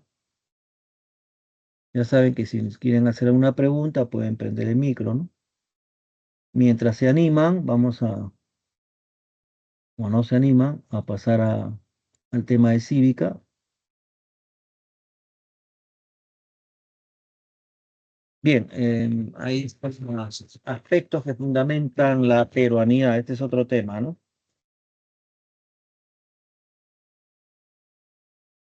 Nuestra peruanidad, el sentido de pertenencia, costumbres, tradiciones comunes, etcétera, ¿no? Ante todo, que el Perú, hay que reconocer, es un país diverso, pues no hemos dicho que el Perú es un país pluricultural, multilingüístico, que es multiétnico, hay muchos pueblos, ¿no? Con sus respectivas culturas en la costa, en la selva, ¿no? Entonces, el Perú ya es un país rico en diversidad cultural, pues, ¿no? Que es el más rico en América, ¿no? Y el mundo, dice aquí. Al menos nos queda constancia de que, aparte de eso, de ser un país con una riqueza de diversidad cultural, también el Perú es el que tiene la historia más importante de Sudamérica, ¿no? Digamos, en cuanto a civilización, en cuanto a historia, digamos, de Perú pre-Inca, Inca o prehispánico en general. Incluso hemos visto que el Perú ha sido importante por el virreinato también, ¿no? Hasta en eso hemos sido importantes. Ya después en la República hemos empezado a caer, ¿no? En importancia, pero eso no quita la historia que tenemos, ¿no? Entonces la diversidad que tenemos en el Perú se debe a una gran diversidad de pueblos originarios que tenemos, mucho más cantidad en la selva todavía que en la sierra, a una gran variedad geográfica que tenemos, un montón de ecosistemas, paisajes diversos, y también por la presencia que tenemos de migraciones, ¿no? Por ejemplo, no olvidemos que los españoles cuando vienen pues traen aparte que los españoles también son europeos, ¿no? Y se incorporan aquí, también vienen los negros esclavos africanos, ¿no? También se van quedando, mezclando mestizaje en el Perú. En el siglo XIX llegan los chinos, que también son tratados como esclavos en la explotación del guano, los culíes, ¿no? Y a fines del siglo XIX, inicio del XX, vienen los japoneses, que no se mezclan mucho, ¿no? Pero el Perú es una gran diversidad, como vemos, de presencia de pueblos, ¿no? Y el mestizaje ha sido muy intenso, pues, ¿no? La peruanidad, ¿qué entendemos por peruanidad, no? Es un sentimiento de identidad que vincula a los pueblos y los habitantes del Perú, ¿no? Es decir, el sentimiento de, primero, la identidad que tienes tú desde que naces con tu familia, tus padres, ¿no? De ahí con tu barrio, comunidad, y después ya en el colegio con eh, las demás personas que compartes, ¿no? Y ya tienes una identidad incluso institucional, tienes un himno del colegio, todas estas cosas, ¿no? De ahí emprendes el himno nacional. Es decir, ya vas adquiriendo una mayor identidad, el sentido de identidad y vinculación con el Perú como país, ¿no? Como decir, una identidad nacional, ¿no? Aparte de tu identidad étnica o de pueblos que puedes tener. Que no se trata de renunciar a eso, sino se trata de sumarle la identidad nacional, ¿no? Se encuentra basada en el afecto hacia las tradiciones, la fe en el destino, ¿no? Em, Esto es interesante porque en cierta manera esta identidad también te hace consciente de que el Perú tiene un destino común, ¿no? Un destino que es el de todos nosotros dentro de Perú. Así que un proyecto de desarrollo nacional nos tiene que interesar, pues porque somos parte de este proyecto, ¿no? Somos parte integrante del Perú como país y como nación peruana integrada por diversas etnias y diversos pueblos, ¿no? Entonces la peruanidad se basa en la diversidad, ¿no? Se halla en el Perú, en la peruanidad encontramos pues la diversidad de expresiones culturales, arte, vivencias que construyen pues la idea de que el Perú es un país diverso, ¿no? Como nos damos cuenta. ¿Qué aspectos fundamentan la peruanidad? Por ejemplo, revalorar la acción del hombre que vive en el Perú, ha vivido en el Perú desde la historia, es decir, todo lo que es la evidencia arqueológica prehispánica, por ejemplo, como vemos aquí, Chavín, ¿no? O si no, Chimú, etcétera, ¿no? Y Ocaral, ¿no? Que es también antiguo, prehispánico. O si no, también las ciudades que fueron fundadas pues por los peruanos prehispánicos, o las yactas, como se llamaban, ¿no? Por eso se reconoce el valor que tienen las ciudades fundadas en el Perú pre y postcolombino, o sea, también con los españoles, ¿no? Como parte de la creación material del hombre aquí en el Perú. Muchos de estos son ciudades ya con modelo español, o sea, ciudades con plazas, cabildos, iglesias, ¿no? Pero también habían yactas, ¿no? O ciudades prehispánicas, ¿no? Que también tenían su lógica, su razón de ser. Muchas de estas ciudades españolas fueron construidas encima, o modelo español fueron construidas encima de infraestructura inca, por ejemplo, como el caso del Cusco, ¿no? El templo del Coricancha, por ejemplo, ¿no? Tiene una gran base inca en la construcción y sobre ella se erige pues un templo cristiano, católico, ¿no?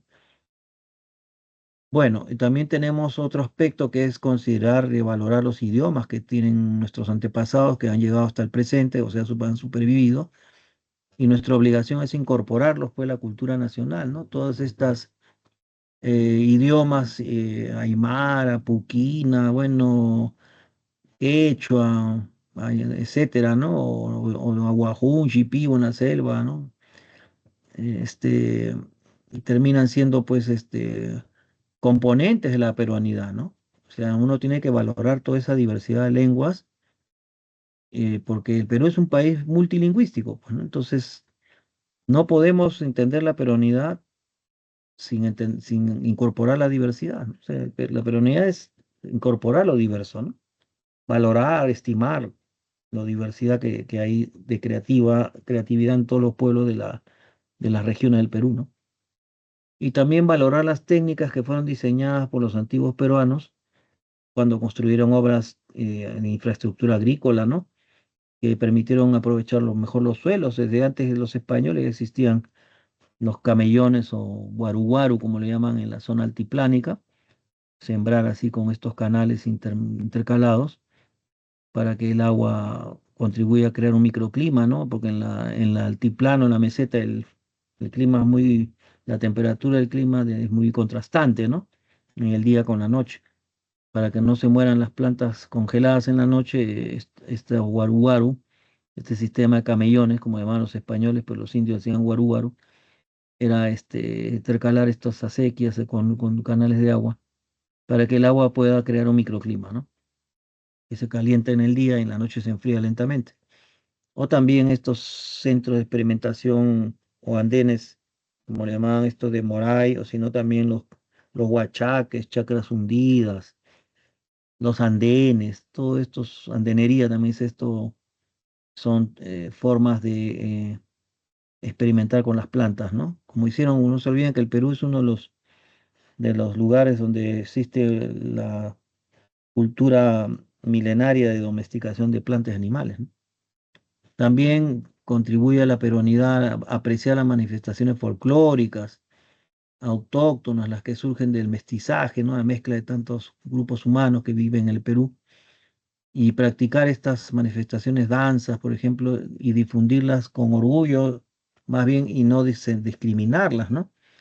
Como vemos, hay múltiples festividades en las regiones del Perú, que son muy coloridas, muy variadas, ¿no?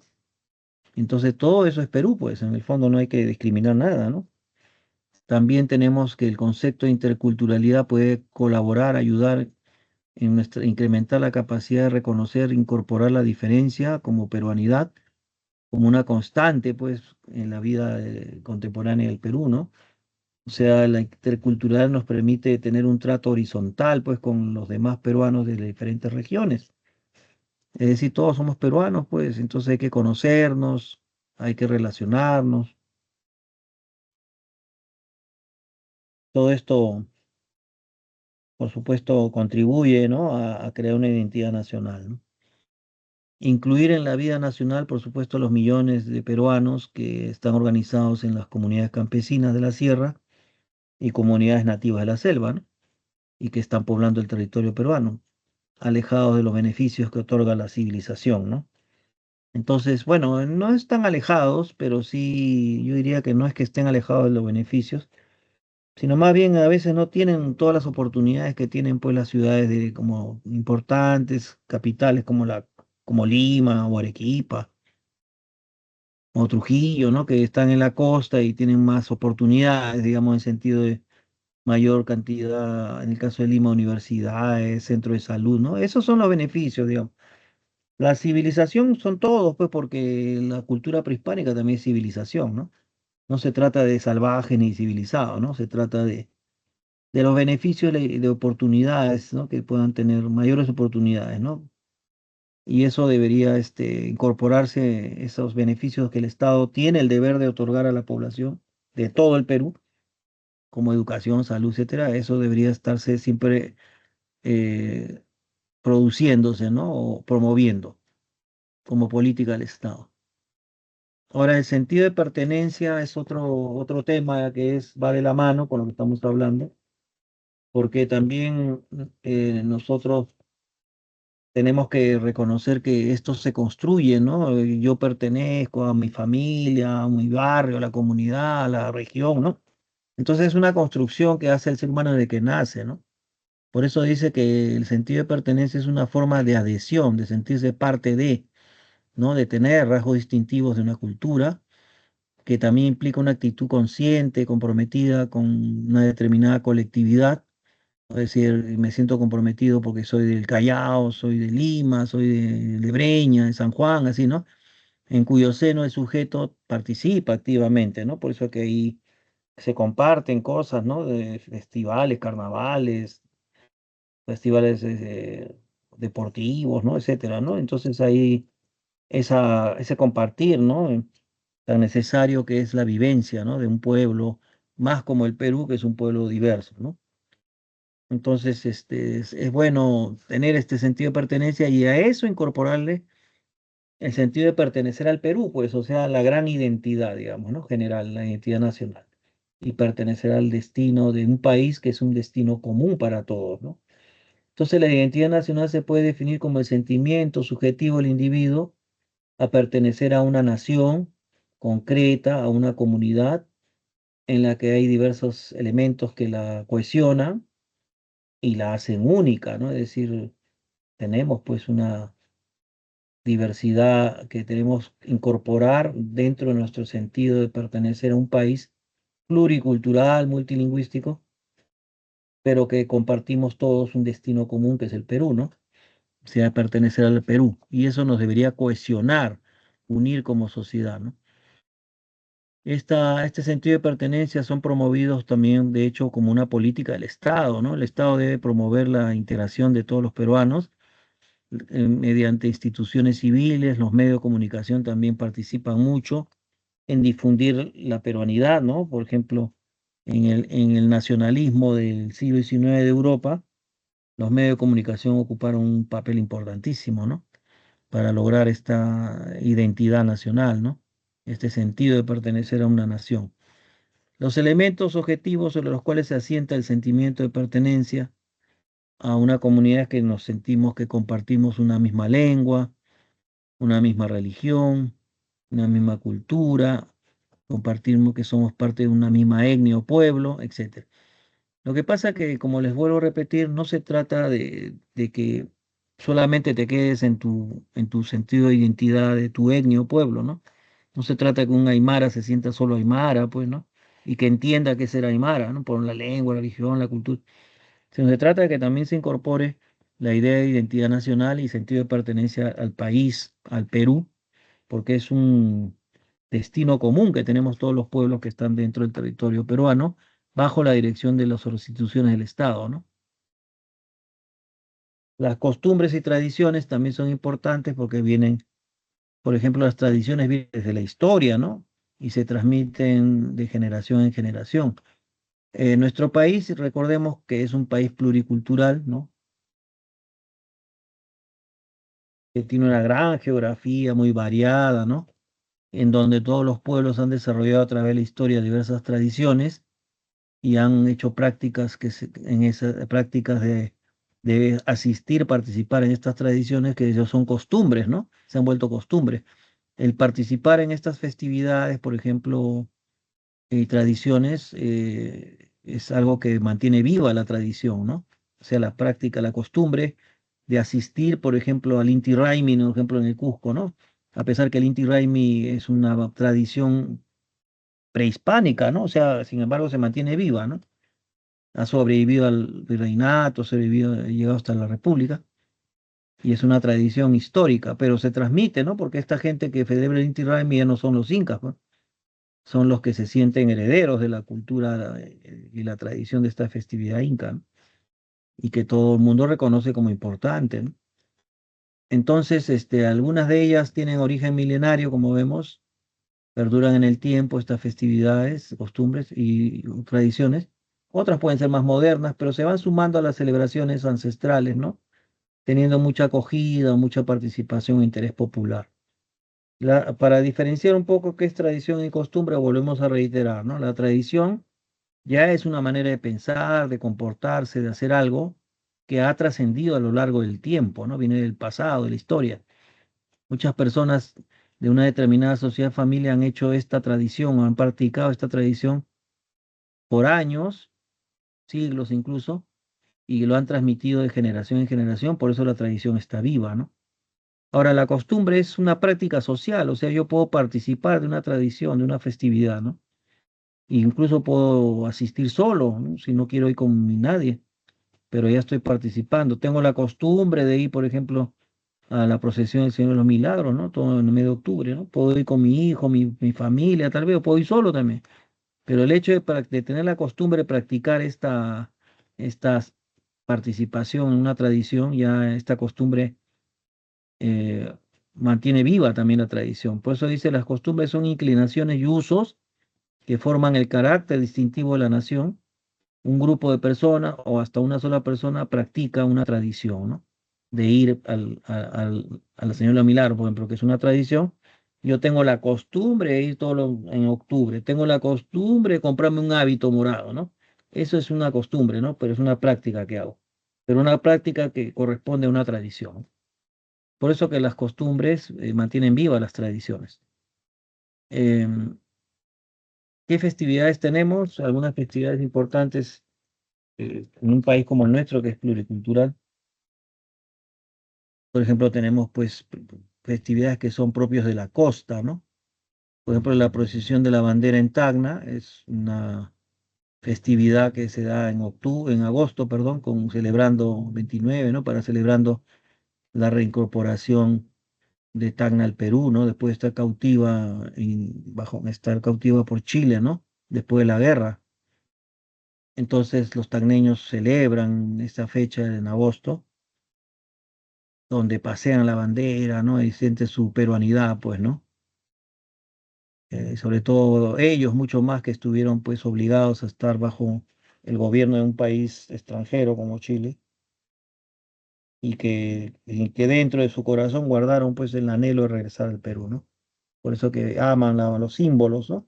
También en la identidad también se refuerza con símbolos, ¿no? La bandera, el himno nacional, ¿no? Todos estos son elementos que nos dan cierta identidad nacional, ¿no?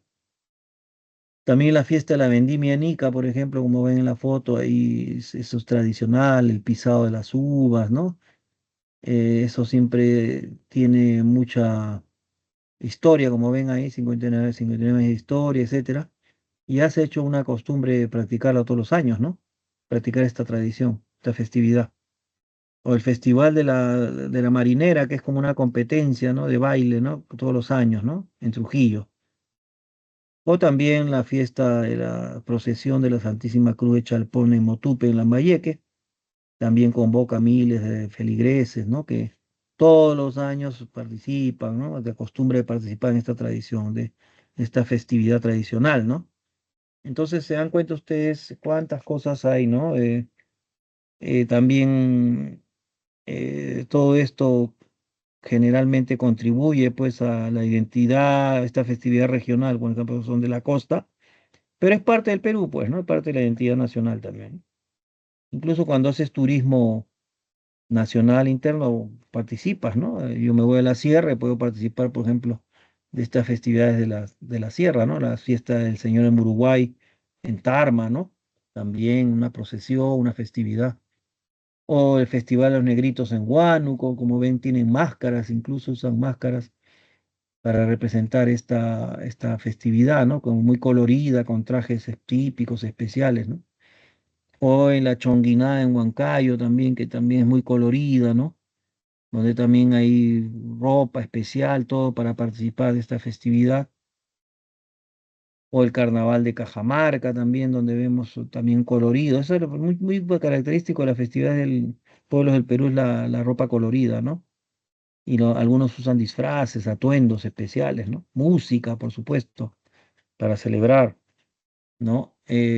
También en la sierra tenemos pues la fiesta de la Candelaria en Puno, por ejemplo, que acá no aparece la foto, ¿no? Pero que es muy concurrida, ¿no? Muy celebrada. Esta fiesta dura una semana, la gente celebra pues en las calles, ¿no?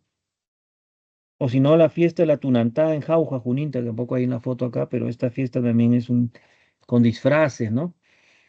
Donde la gente en la Tunantá se disfraza de español, incluso tiene raíces históricas, pues.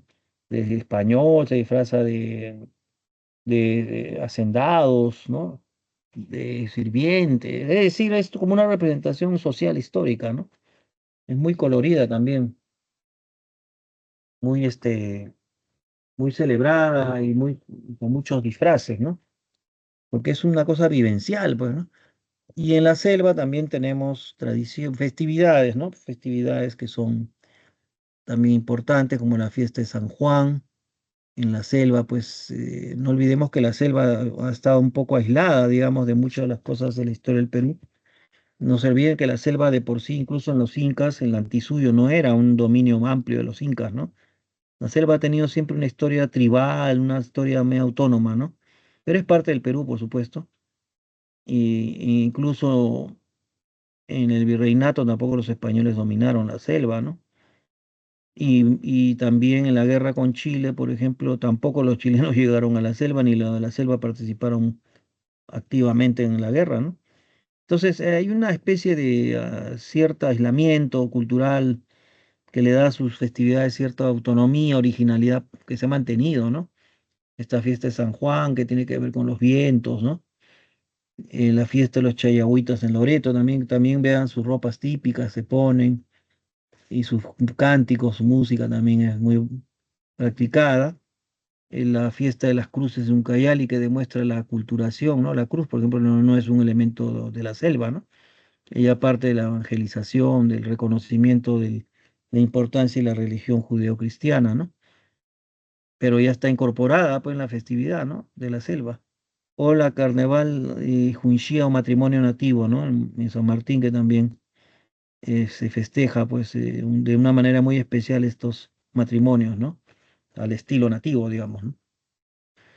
Bien, entonces ahora nos queda pues unos 10 minutos. Lo que queremos es que copien ustedes. Voy a dejar aquí un ratito para que copien las claves. Ahí está.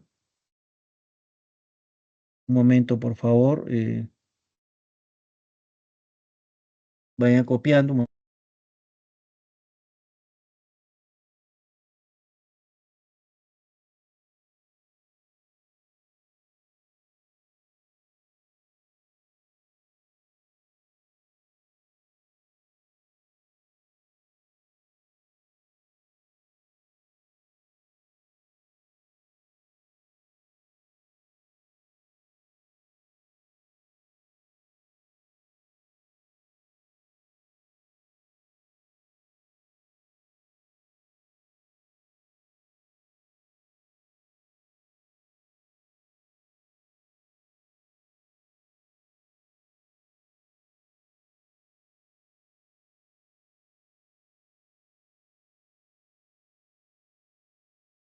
Ya, entonces, no sé si ya copiaron las claves.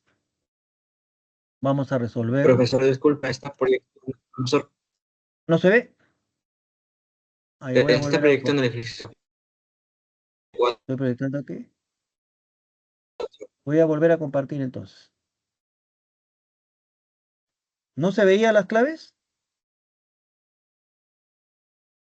Estaba Dígame, ¿no se proyectando el veía? ejercicio 4. Ahí la clave, ¿ahora ven o no ven? Tienen que decirme, ¿ah? Porque yo veo que estoy proyectando eso, pero ustedes capaz no. A ver, lo voy a proyectar en pantalla grande mejor. ¿Ya ahí ven las claves? Ahora sí, gracias. Ah, entonces, pero no dicen nada, pues se quedan callados. Ya bueno, ya. Copien la 1B de botella, 2C de casa, 3A de avión, 4E de esperanza. Copie para resolver, ¿ya? Copien las claves. Pensé que estaban copiando, pues, todo confiado. Bueno, menos mal que hay tiempo, así que no hay problema, pueden copiar. Todavía quedan unos 6 minutos.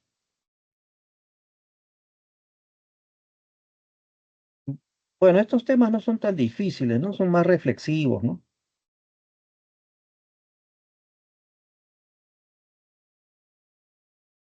Ya.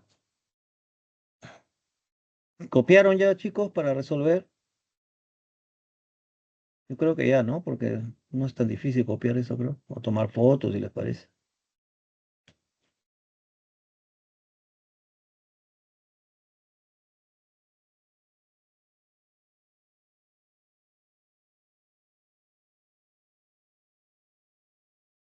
Bien, entonces vamos a resolver. Ahora sí voy a poner el ejercicio 1, ¿no? Justo a una referencia, en este caso, al deceso de Vargas Llosa, ¿no? Entonces, este ejercicio trata de representar un poco esta idea, ¿no? Dice, la noticia sobre el deceso de Mario Vargas Llosa, considerado uno de los máximos exponentes del boom latinoamericano de la literatura, motivó pues su deceso homenajes en diversas partes del mundo que reconocen su trascendencia, ¿no? En la literatura universal. Pero actos como estos nos permiten revalorar qué cosa, ¿no? La letra B, revalorar la acción del hombre peruano a través de la historia, pues, ¿no? Que Vargas Llosa era peruano, sanmarquino, ¿no? Entonces, a nivel mundial, pues, su muerte, de hecho, significó también decir su biografía, ¿no? Que era peruano. Entonces, revaloramos su importancia, ¿no? Ahora, las otras son falsas, pues, porque eso de la construcción de su infraestructura, eso no tiene que ver, ¿no? Es folclórica, eso no tiene que ver nada con Vargas Llosa, está hablando, pues, ¿no? Entonces, y el castellano no era la principal lengua de los antepasados, es falso, pues. Ya, la 2 nos dice, durante las fiestas de la Semana Santa, aprovechando los días no laborables que se dan siempre, ¿no? Hay muchas familias que optan por hacer turismo interno, o sea, visitar diversos lugares del Perú, ¿no? Conociendo, compartiendo, apreciando de esta manera, pues, distintas manifestaciones culturales, considerando la situación descrita, los aspectos que fundamentan la peruanidad, identifiquemos los enunciados correctos, ¿no? Se refiere al hecho de viajar. ¿Qué pasa, no? Cuando viajas tú, pues, ponte que si eres de Lima y viajas a la selva, a una comunidad, ¿no? O a la sierra, de hecho te encuentras con toda la diversidad y las festividades de la región, ¿no?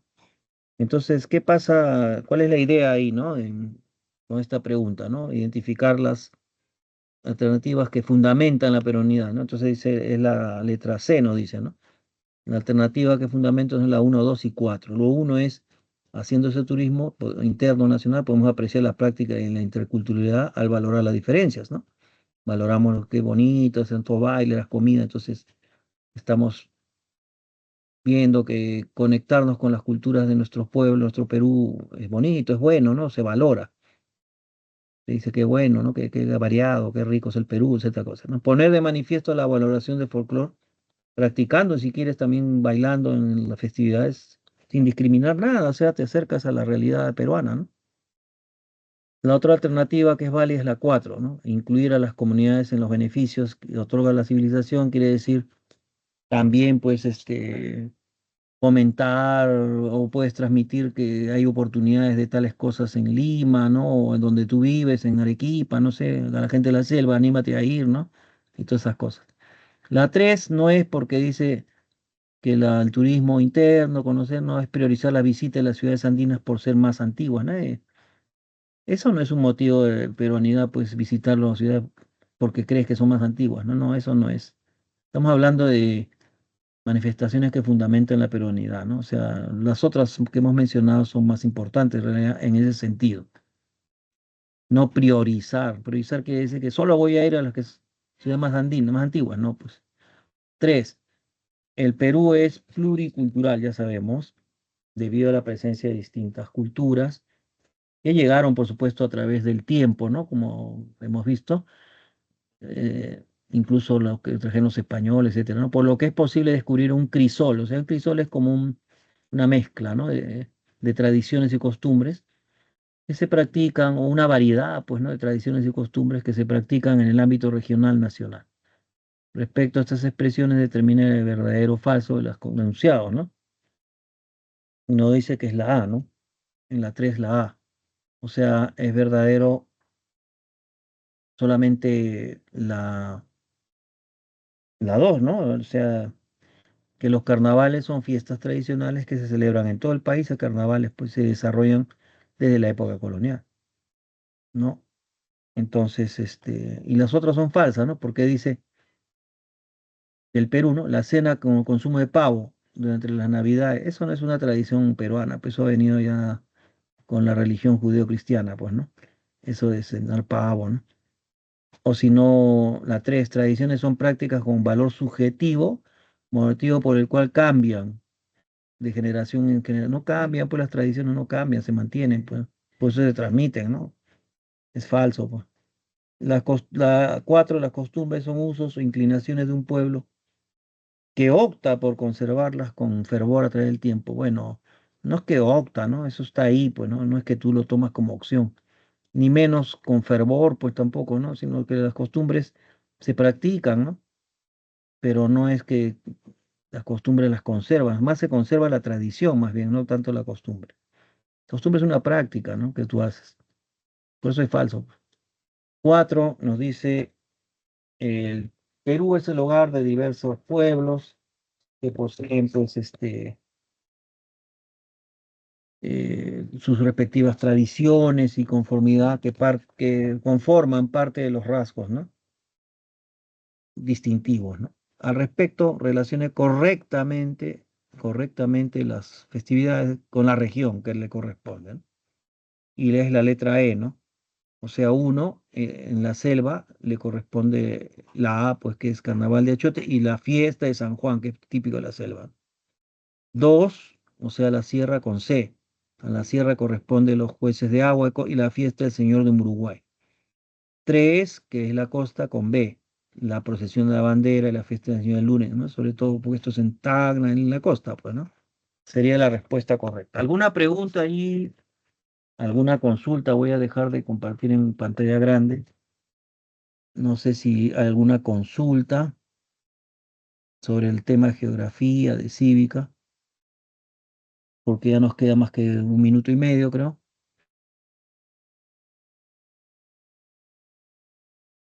Bueno, si no hay una consulta al respecto, entonces, no sé, eh, un comentario por lo menos, ¿no? ¿Qué le parece que tengamos un país tan rico, variado, ¿no?